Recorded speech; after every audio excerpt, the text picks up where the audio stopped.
नमस्कार मित्रों, मैं एसपी भारद्वाज आपका पुनः स्वागत करता हूँ। ज्योतिषीय चर्चा में आज हम मिथुन राशि तथा मिथुन लग्न की चर्चा करेंगे। दोस्तों, जैसा कि आप इस थंबनेल को देख रहे हैं, 10 मार्च से 2 जून तक की चर्चा होगी।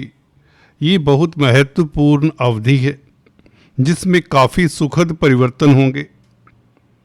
ग्रहों को अगर देखें तो दोस्तों कुछ इस तरह से हैं। आपके मेन ग्रह शनि, देवगुरु बृहस्पति, राहु, केतु मुख्य ग्रह हैं आपके, और आपके कर्म भाव में शनि का विराजमान होना अपने नक्षत्र में, इसकी चर्चा करेंगे।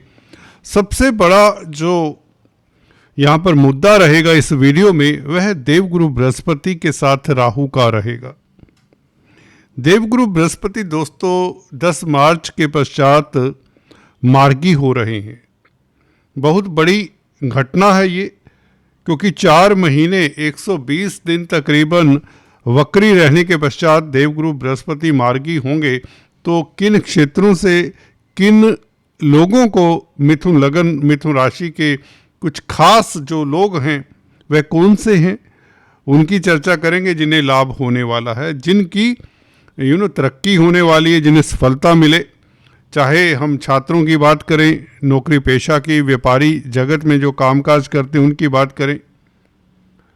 दोस्तों, देवगुरु बृहस्पति का ये परिवर्तन परंतु 2 जून तक, इन 82 दिनों तक, जब तक देवगुरु बृहस्पति आपकी राशि में हैं, दिग्बली हैं और मार्गी हो रहे हैं, जाते जाते ये बड़े ग्रह हैं दोस्तों, नोट कर लीजिए, कुछ ना कुछ देते चले जाते हैं। खासकर जब स्ट्रोंग हो, अपने स्वाभाविक मोशन से चलेंगे।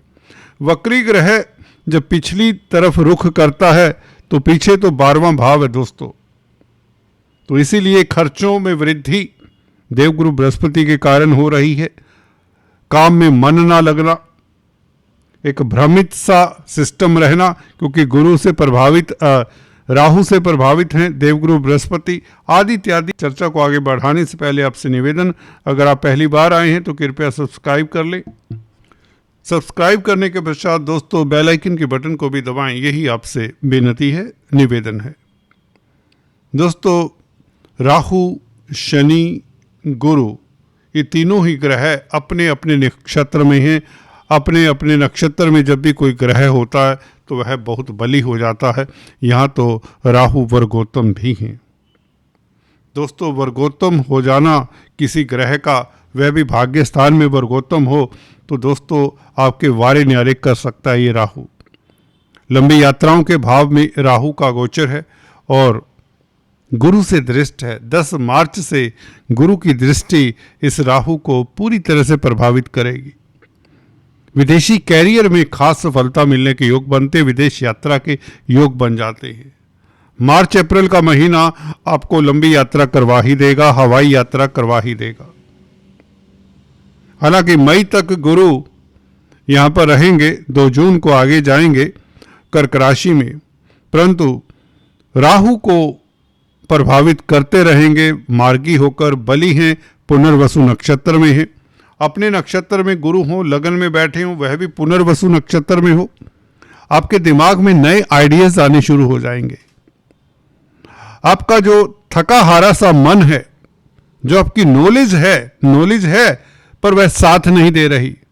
काम करने का मन करता है परंतु कर नहीं पाते, क्योंकि राहु प्रभावित कर रहा है लगन को, आपकी राशि को। अभी फिलहाल गुरु कमजोर हैं। कमजोर माने 12वें भाव की ओर रुख है गुरु का। सुस्ती, आलस्य, प्रमाद, शनि की भी दृष्टि 12वें भाव के ऊपर है। कहीं ना कहीं 12वां भाव ज्यादा एक्टिवेट हो रहा है आपके इस गोचर काल में। तो 10 मार्च से गुरु का पुनर्वसु नक्षत्र में रहते हुए मार्गी होना आपको ऑप्टिमिस्टिक बनाता है, इनोवेटिव बनाता है। आप अपने आप को रिस्टोर करते हैं, अपने प्रोजेक्ट्स को रिस्टोर करते हैं। आधे अधूरे प्रोजेक्ट्स हैं जो आपके, उनको आप खड़ा कर देते हैं फिर से। इतनी शक्ति आ जाएगी, इतना मनोबल होगा दोस्तों इस गुरु के मार्गी होने से। दिग्बली हैं गुरु, तो इस गुरु के कारण आपको कई तरह की सफलता मिलेंगी। फाइनेंस की स्थिति जिससे बेहतर होगी। पंचम भाव के ऊपर दृष्टि मार्गी गुरु की दोस्तों, हालांकि राहु का भी प्रभाव है पंचम भाव के ऊपर, परंतु गुरु का मार्गी होना आपको संतान सुख मिले, संतान की ओर से चिंताओं का निवारण हो, छात्रों के लिए समय उत्तम रहे, प्रतिस्पर्धाओं में उत्तीर्ण होते हैं, लव लाइफ आपका बेहतर रहता है, दाम्पत्य जीवन में सुधार हो जाता है। सप्तम भाव के ऊपर ये देवगुरु बृहस्पति की दृष्टि है ही। सप्तम भाव दोस्तों रोजमर्रा की आमदन का भी है, डेली इनकम का ग्राफ बढ़ता है, आप अच्छे दार्शनिक, अच्छे फिलोसफर साबित होते हैं, आप उच्च पद आसीन होते हैं, समाज में मान सम्मान बढ़ता है। गुरु के मार्गी होने से इस तरह के प्रभाव आपको देखने को मिलेंगे। राहु के ऊपर प्रभाव, राहु की उदंडता कहीं तो शांत रहेगी। नो डाउट मल्टीनेशनल कंपनीज में कामकाज करने वालों के लिए भाग्य इस अवधि में प्रबल होगा। राहु के ऊपर गुरु की दृष्टि, और गुरु आपके कर्म भाव के मालिक हैं, तो कैरियर में जो आपको चाहिए, जो मिल नहीं पा रहा था, जो मेहनताना आपको मिल नहीं पा रहा था, दोस्तों काफ़ी लोग होते हैं जो अंडर एम्प्लॉयड रहते हैं। आपने अक्सर देखा होगा जिस लेवल का उनका पढ़ाई का क्षेत्र होता है, जितनी पढ़ाई की होती है, उस लेवल की उनको जॉब नहीं मिलती। पहले तो जॉब ही आसानी से नहीं मिलती, कंपटीशन क्योंकि ज़्यादा है। इस अवधि में आपको मनचाही जॉब मिलेगी जिसके आप हकदार हैं, मेहनताना मनचाहा मिलेगा, सैलरी मनचाही मिलेगी, आपका प्रभुत्व स्थापित होगा कहीं तो। दाम्पत्य जीवन में बहार सी आ जाएगी, सप्तम भाव के ऊपर गुरु का प्रभाव। पार्टनरशिप में बिजनेस करने का आपको अच्छा मौका मिलेगा, उसे ग्रैब कर लीजिए। 10 मार्च के पश्चात कोई भी आपको मौका मिले भागीदारी में कामकाज करने का, तो उसे जाने मत दें। हाँ, कुंडली में आपके सप्तम भाव का मालिक भी स्ट्रोंग होना चाहिए। फिर भी अगर आपकी दशा अंतरदशा देवगुरु बृहस्पति इत्यादि की है, तो इस अवधि में निश्चित तौर से भागीदारी से आपको लाभ होता है। इसी तरह से राहु की चर्चा हमने की, लंबी यात्रा के योग बनाता है। धर्म कर्म के कामों में आपकी रुचि बढ़ जाती, क्योंकि गुरु मार्गी का प्रभाव इस राहु के ऊपर। राहु आपको artificial intelligence, network, online business, digital area जो भी हैं, कंप्यूटर, इंटरनेट, इनमें आपको सफलता देता है। विदेशी कामकाज, मल्टीनेशनल कंपनीज में आपको सफलता देता है।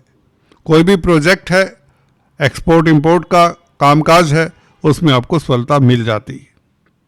राहु के कारण आपके कई तरह के रुके हुए कार्य पूर्ण होते हैं। राहु इस अवधि में क्योंकि काफ़ी स्ट्रोंग हो चुके हैं, क्योंकि एक तो अपने नक्षत्र में है, दूसरा वर्गोत्तम भी हो चुके हैं। दोस्तों बात करते हैं शनि की। शनि भी अपने ही नक्षत्र में है, उत्तरा भाद्रपद नक्षत्र में है। परंतु सबसे सुखद घटना जो मार्च की हम करें तो शनि का संबंध दोस्तों शुक्र के साथ हो जाएगा। शुक्र आपके पंचम भाव के भी मालिक हैं, लक्ष्मी स्थान के मालिक हैं, शुक्र उच्च के होंगे, मित्र शनि के साथ होंगे, शनि भाग्य स्थान के मालिक हैं।